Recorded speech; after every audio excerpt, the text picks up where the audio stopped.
Hey guys, what's going on? Wanted to introduce to you the new truck. It's a 1986 Ford F250. Picked this up for $1,200. It's a single cab long bed. It was a custom ordered truck. I think it was ordered for a business because the keys are etched M and N. And it's kind of what I would imagine someone would order as one of their fleet trucks. You know, pretty basic, nothing too fancy, but it does have the biggest or the heavy dutiest rear axle that Ford offered. It is two-wheel drive. It's not four-wheel, but it's a 351 HO, which just means it's a factory 4-barrel carburetor, and a C6 automatic, which is good. I didn't really want to deal with the E4OD transmissions. I wanted to just be no computers, as mechanical as possible. So the reason I got this truck is the 2002 Silverado that I had developed a game-ending issue where it would want to accelerate by itself. You know, I'd be driving and it would not crazy accelerate, but it would be slowly trying to speed up to like 35, 40-ish miles an hour. And nothing you could really do to stop it. It wouldn't do it all the time. It would just kind of randomly do it and then stop. And that's a big safety concern. You know, you don't want to be driving something that's trying to take off on its own. So I tried dealing with changing sensors, looking into what might be the problem, you know, scanning and reading live data on what the computer was seeing. And there was just nothing that was pointing to why the truck was trying to speed up on its own.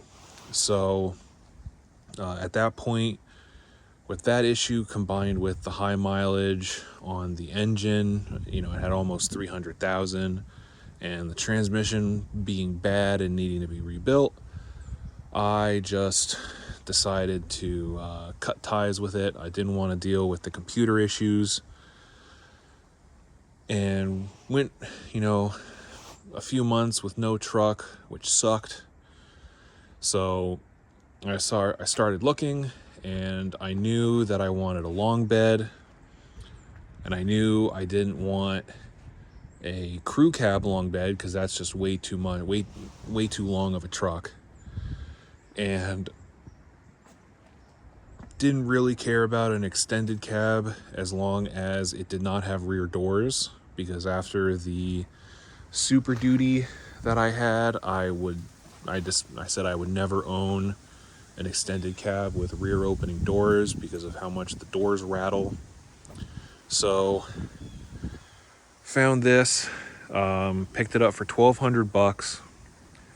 I went with a Ford. I've been a Chevy guy forever, but every Chevy truck that I've owned with an automatic transmission, the automatic transmission has gone bad.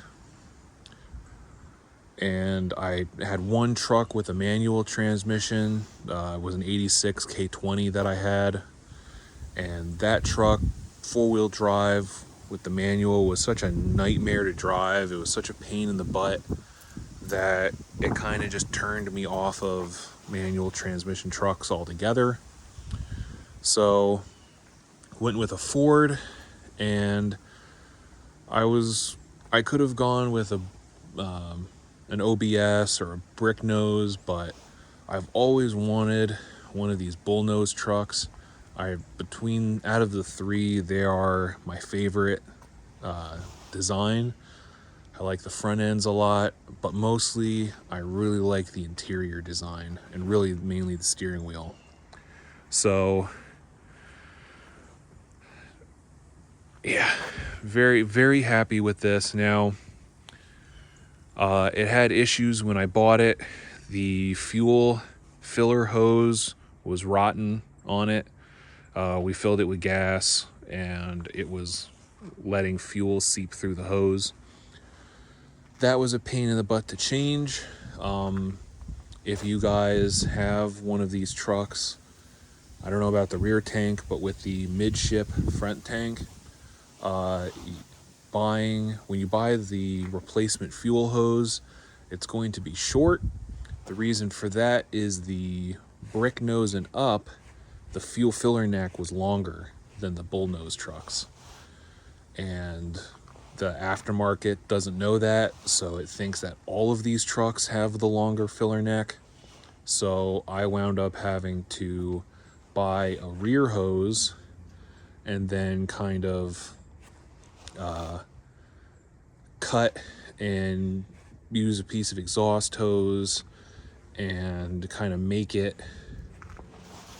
Well, first I tried cutting it down to be the right length, and I wound up being too short, so I had to space it. But yeah, if you're dealing with that on these bullnose trucks, buy a rear hose and then trim it to length. But so we got that done. I wound up running into a big problem where the vent hose that runs on the inside of the filler neck was missing. Didn't think about it when I first had this out, and I could not easily put gas in the tank. I would have to stand there and just barely trickle gas in it, otherwise it would shut itself off. So I was going to put a brick nose filler neck in it, which instead of having a little vent tube inside, the actual filler hose goes inside the bigger hose, and it's a better design. Unfortunately, you cannot do that with the bullnose gas tank because there is a metal tube inside that the vent hose goes into that is in the way of the upgraded filler fuel hose fitting into. But I just ran a piece of 1/2-inch fuel line on the inside that worked perfectly to replace my vent hose, and now I can fill the tank normally, which is very good. No leaks. The main problem with the truck was it was not running. The guy I bought it from claimed that it started to stall out on him at traffic lights, so he stopped driving it and never fixed it, which I did confirm the truck would not idle.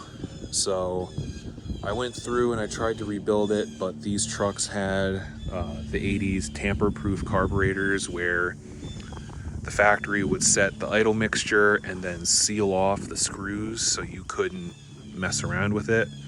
And it's a lot of work to get those uncovered, and you need to remove the idle mixture screws if you want to clean out your idle circuit. So I wound up buying a replacement carburetor for $50 on Marketplace. Said it was a 650. Went through it, put new parts in it, but I think it was actually a 750 because this thing just ran super rich. It would almost not run if the choke was on, but it was an electric choke, and it was just a nightmare. So I wound up buying a brand new Holley 600 CFM carburetor with a manual choke, and that fixed the issue. The truck ran great. Literally the next day blew up. One issue that I had from the get-go was it was pushing some oil out of the dipstick tube when you were driving it, when the engine was under load. So I figured, the guy said this thing was sitting for like 4 or 5 years. I figured the piston rings were stuck. So I'd gone through, I did seafoam down the carburetor, seafoam in the oil and seafoam in the gas tank. And it got better. I put an oil catch can on the dipstick tube, and I didn't have any more oil come out. But then the day after, I put the carburetor on. I guess maybe because it wasn't running as rich, the cylinder walls heated up more, and I think a piston ring broke because it rapidly filled and then overfilled the catch can while I was driving. So it was just spewing oil out of the catch can breather, which you might be able to see the spots, was just misting down the truck while I was driving and leaving giant puddles all over the ground. But it's not a big deal for me because, again, that the whole reason why I got a truck this old is you're gonna have problems, but I can rebuild this whole truck with hand tools. You don't need sensors, special tools, computers, nothing. So give you a walkthrough here. Again, single cab long bed. Originally the truck was just solid blue. At some point someone added the two-tone striping with some little custom pinstripe added in. Doesn't look too bad. Definitely an old job, but if it gets to repainting, it'll just go back to the solid blue. I like two-tone, but to me, the two-tone only looks good if you have the factory trim, but I don't want to put the trim on this truck, so it'll get put back to factory blue. Now, the tailgate in this is really solid. The body itself is really solid. The bed has wheel lip rot, and then this side has a hole down there. But otherwise, the bed floor, the underside structure is solid. The cab is really solid, except for the driver's door has some rust and rot down there, and about in the same spot, the floor has a hole in it. But other than that, the cab is solid. The roof is solid. This truck does not have cab lights, so that helped it a lot. It's just the paint's gone. And then in here, pretty solid. You know, you got some spots, but no real rot.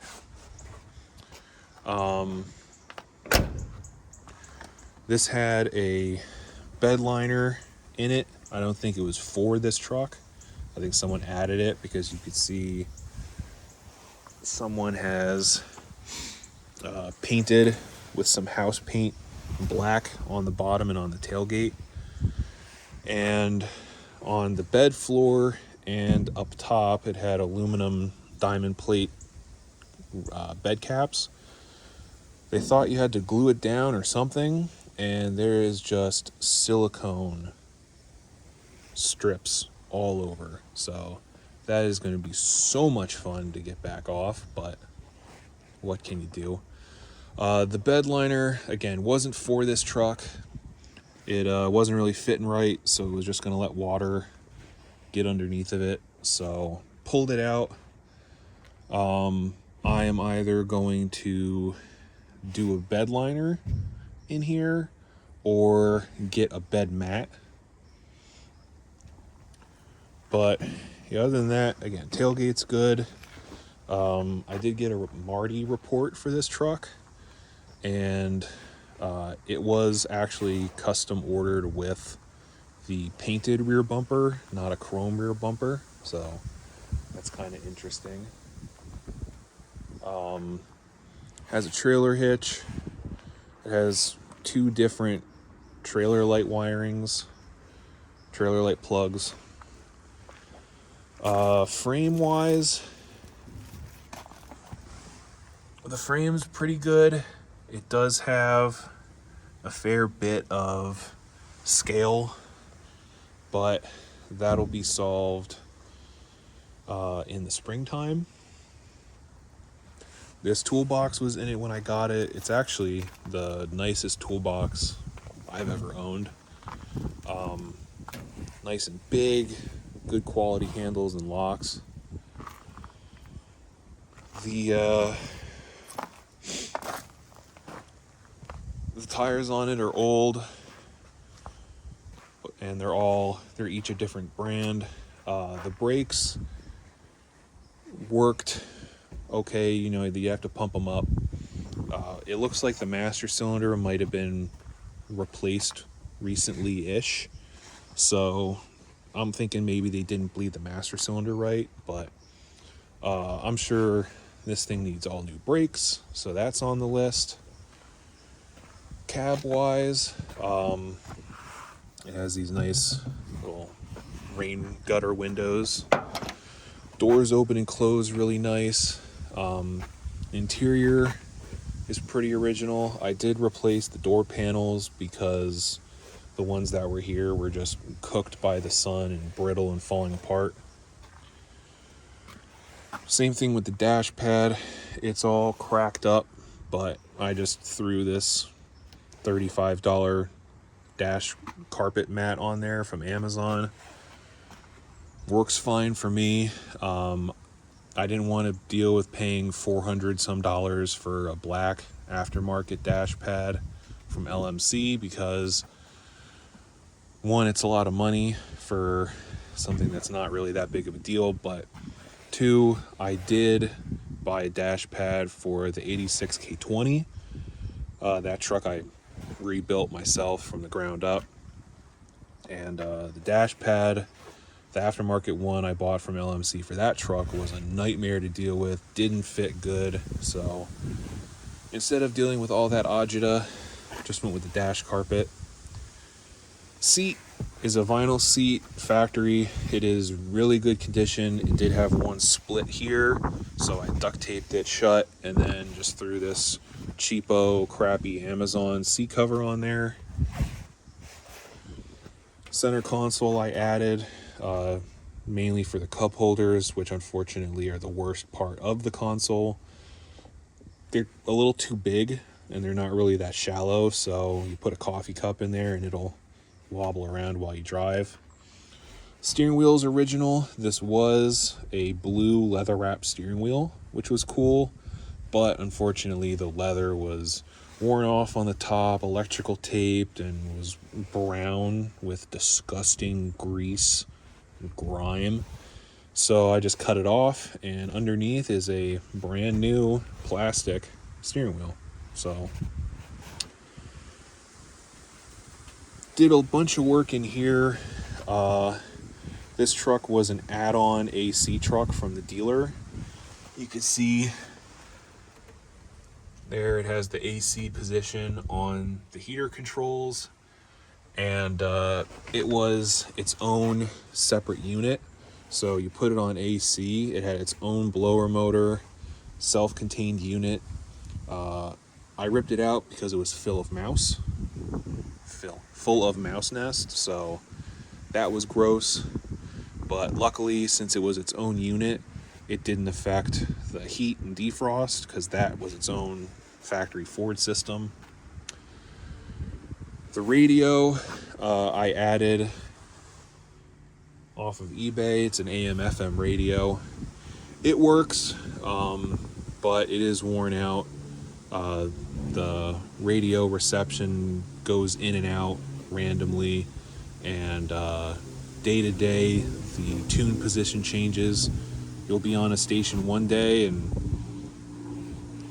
tomorrow you'll start the truck and it'll be all staticky, and you'll have to tweak it, tune it a little bit to get the reception to come back in right. I originally didn't care because I was going to do a little Bluetooth FM transmitter, but because of how inset the cigarette power port lighter is, my transmitter doesn't work.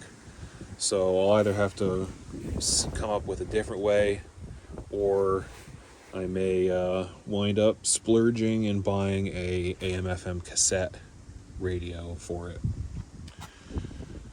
The steering column, it's a non-tilt.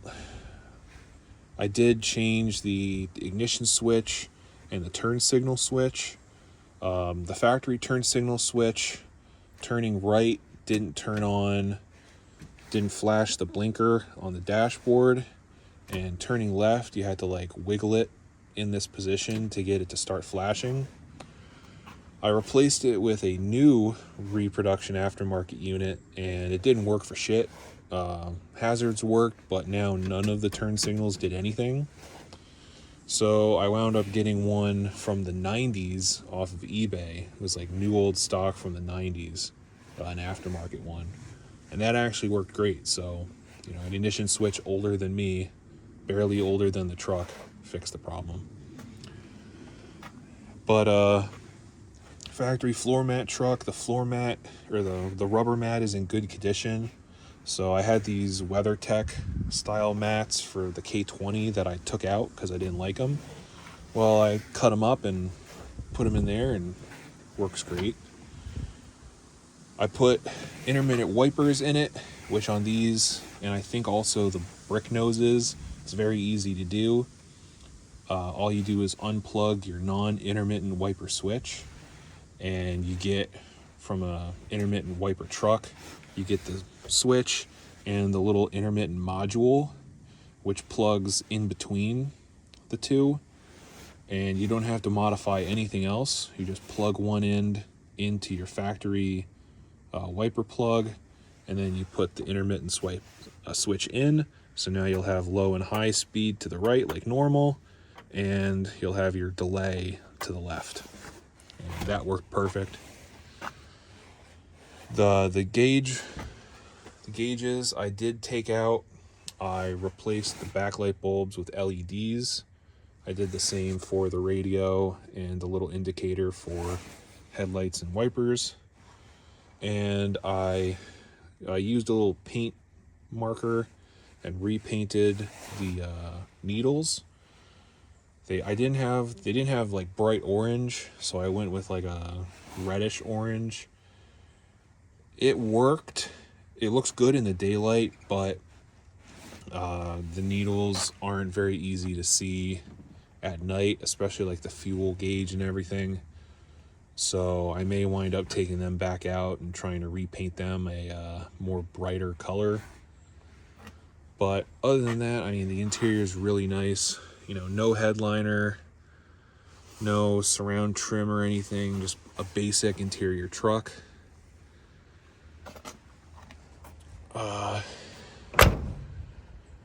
And then up front, the hood was replaced at some point, obviously. A red one with some ghost flames. I don't really hate it. It kind of looks interesting, but, you know, if it gets painted, it too will get repainted. But it's solid. Underneath is really rust-free, so that's real nice. I did have to put a brake booster on there when I first bought the truck. The one that was there, I'm assuming the factory one, was leaking. You can see here, I've already removed the core support in preparation for the future pulling this engine out. And I gotta say, Ford did a really nice job making this core support easy to remove. I know on my K20, installing the core support and hooking everything up is a nightmare. There's like a million screws and bolts on those, and on these it was super easy. You had 2 bolts for the bracket on each side, 2 bolts here, 2 bolts there. This side had 2 bolts here, and then your core support mounts. And then I also went and took the 4 bolts there and 2 bolts in the middle to take the little rock guard out with it. And came out really easy. Radiator was easy to remove, grill, headlight bezels. It was all super easy, which is really nice.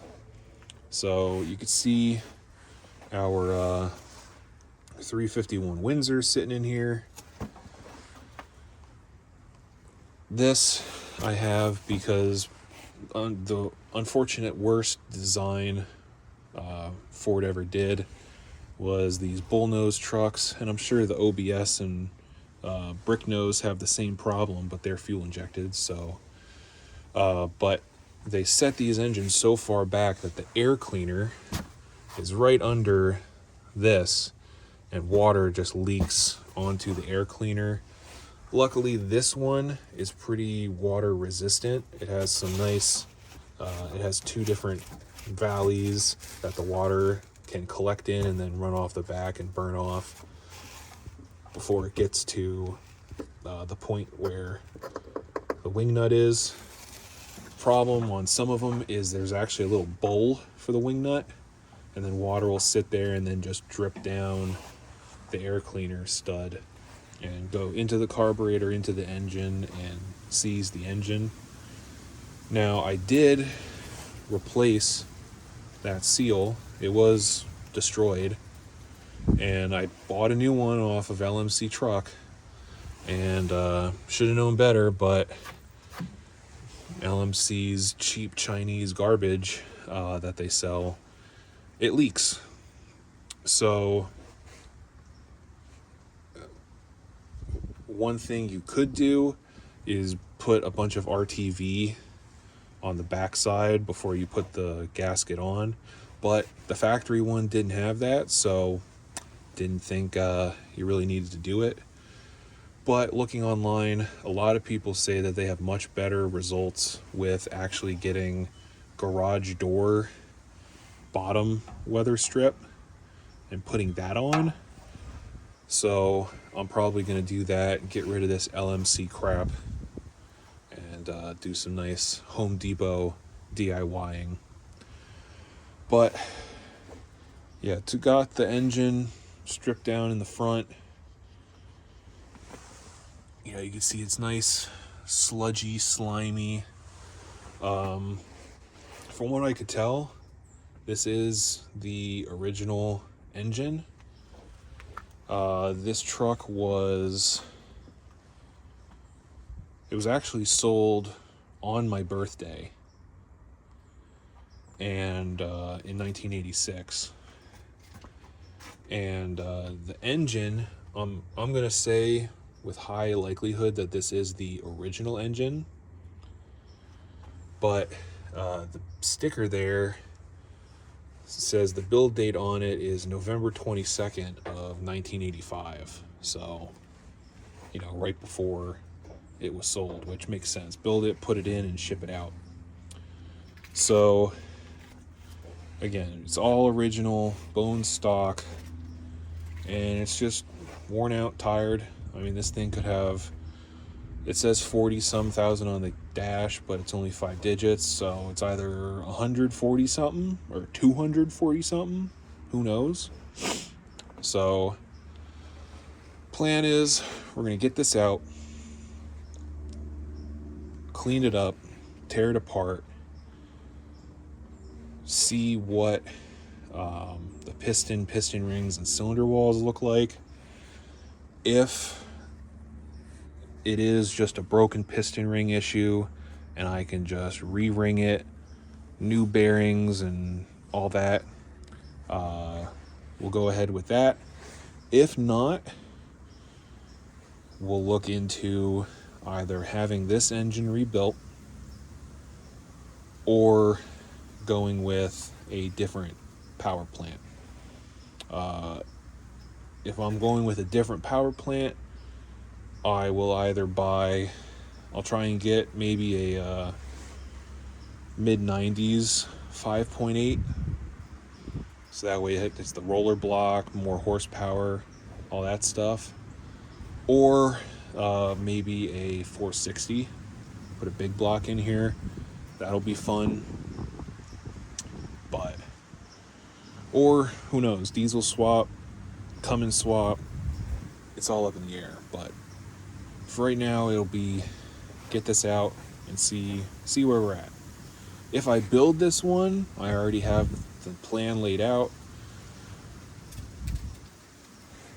new bearings, piston rings, like I said, a nice little thumper camshaft, get that nice chop going on, aluminum intake to get rid of the stock cast iron one with the EGR crap in it. And then I am just going to run manifolds. This isn't going to be some screaming street demons, so I don't see the benefit of having to struggle with the joy of headers and having to retighten them and clearance issues underneath and all that garbage. So we'll just have new set of manifolds and then a true dual exhaust. And then we'll get back to the point where it needs brakes. So I'm just gonna wind up doing everything all at once on this truck. Oh, I did the washer bottle for these. The actual bullnose ones are a terrible design. I don't like them. It's super hard to get fluid in them. So I actually went and got an OBS coolant jug, so it has very easy to fill caps on it, and it pretty much fits. It does sit at a bit of an angle, but it's no big deal. Holds fluid, and that's all that matters to me. So but yeah, so future plans for this, again, we're doing the engine stuff. I'll probably do the brakes, and then I want to get the bed off so that I can wire wheel, needle scale, clean up the frame, paint it, and undercoat it. And obviously we'll do this half of it as well, but this half will be super easy once the bed's off. And then just get it back together, and by the time this is back on the street again, it'll have a nice engine, new U-joints in the drive shaft, new brakes, nice solid frame, and be a very, very solid truck. So, but yeah, let me know if you guys want to see any more on this truck. I'll try and throw some updates as we go on it if you guys do. Otherwise, I will catch you guys when it's warmer out.